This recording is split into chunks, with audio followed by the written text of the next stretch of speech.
Hi there, welcome back to Travelling Tonga and welcome to the Iguazu Falls from the Argentinian side perspective.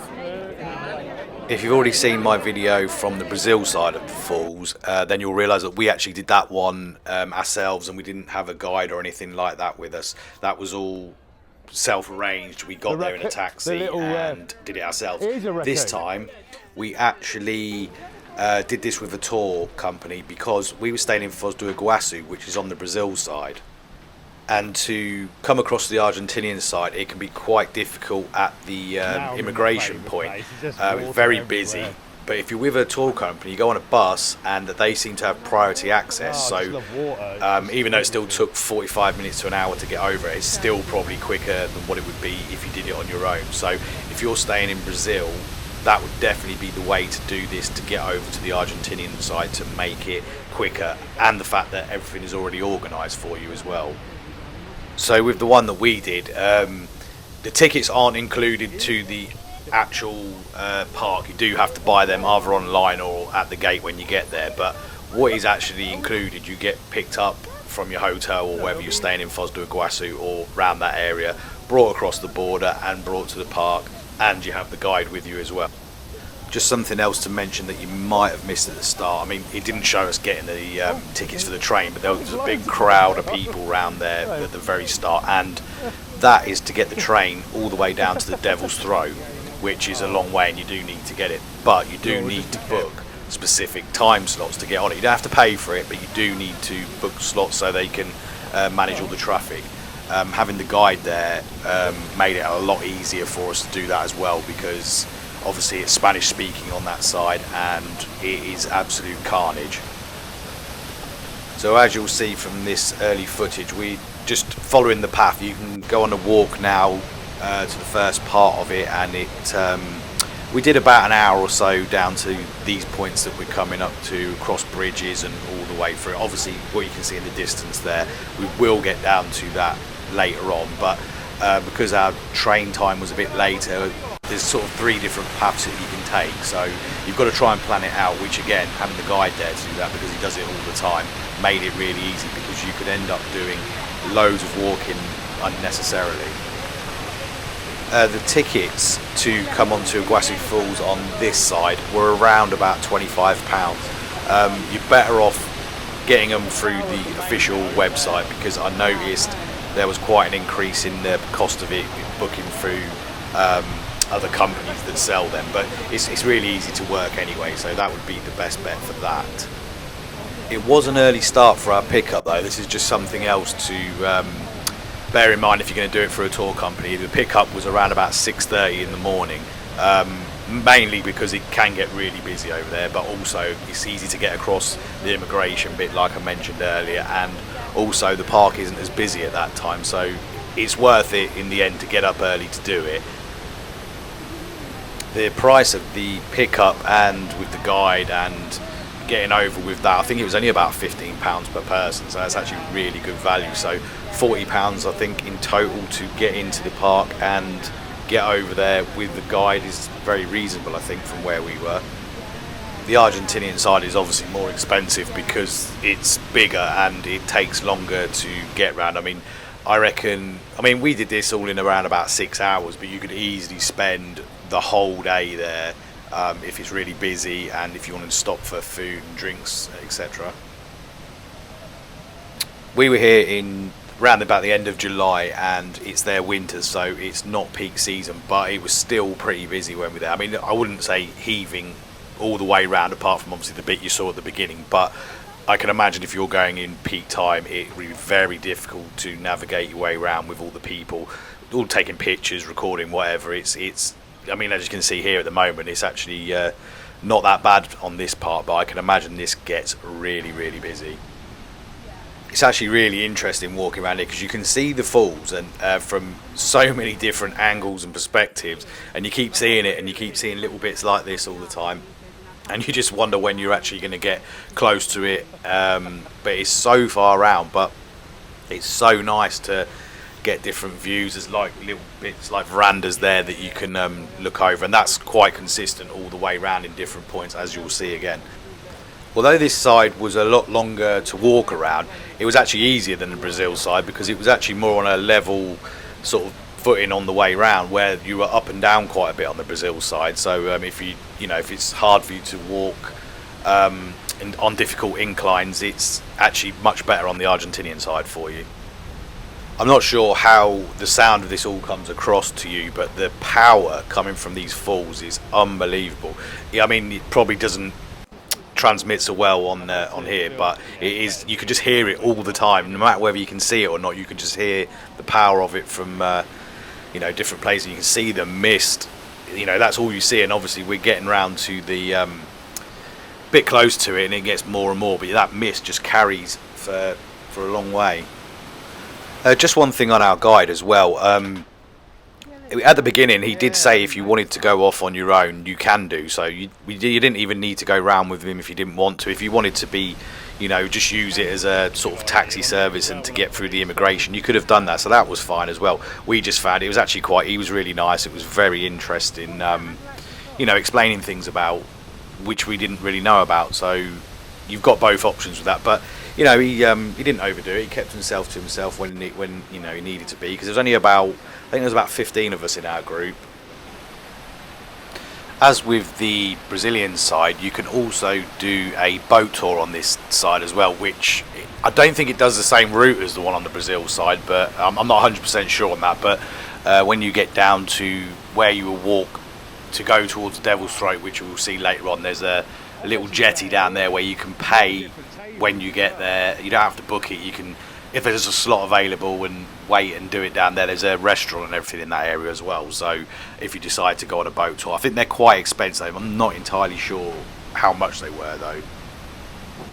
Another thing, if you want to experience it from an even better view, they actually do helicopter rides over the entirety of it as well. So that is something else you can look into. Again, that's not going to be cheap, but I can imagine the views of that are absolutely amazing.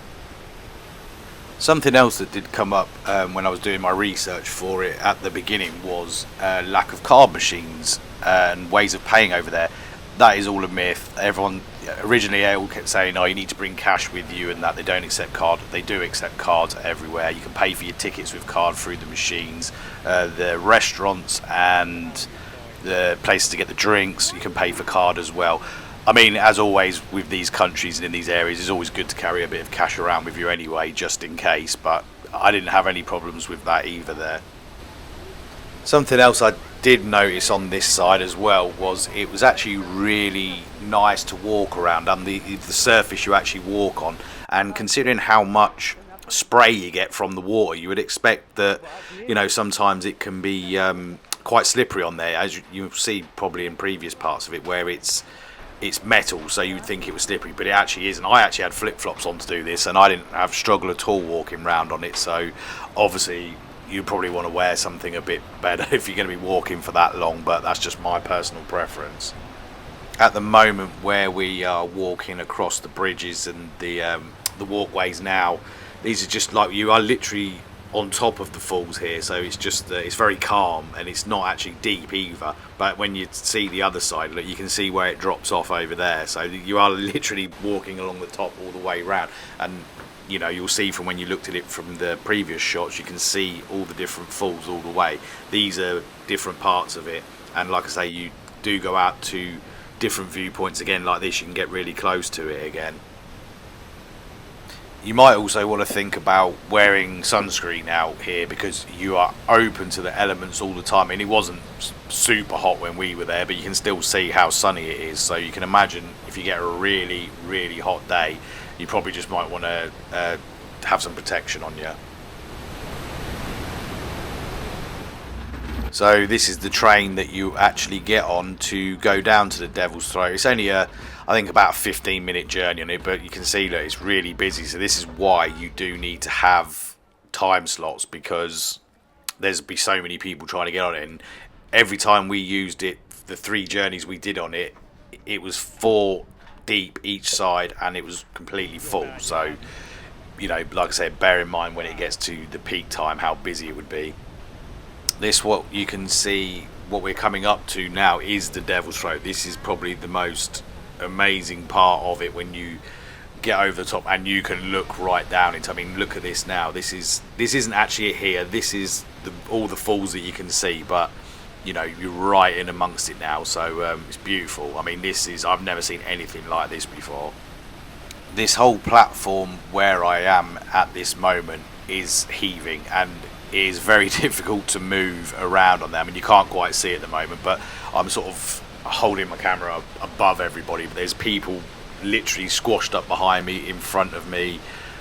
You kind of just have to wait your time to get into the gaps, because obviously you want to get right to the front of the railing so you can get a proper view down there. It does happen. Then the workers there do try and move people on, you know, if you're there too long, if you're trying to stand around, I mean, but you can see why people want to spend time there. Look at that.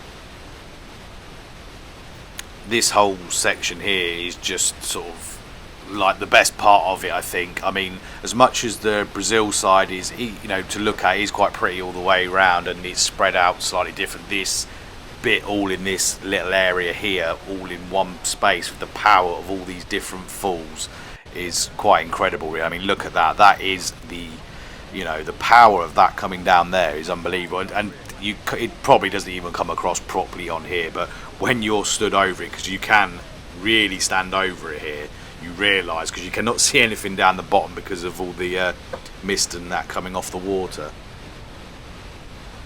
It's amazing how long you actually spend just looking at this part here, because it is just so fascinating.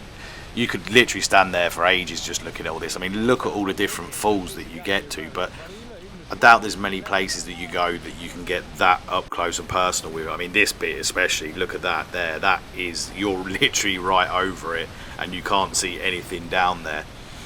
It's amazing how much, you know, the mist is. I mean, you can't see the path from the Brazil side here either, and vice versa. When you're down on the Brazil side, you can't see this platform from down there looking up, even though you know where it is. You just can't see it.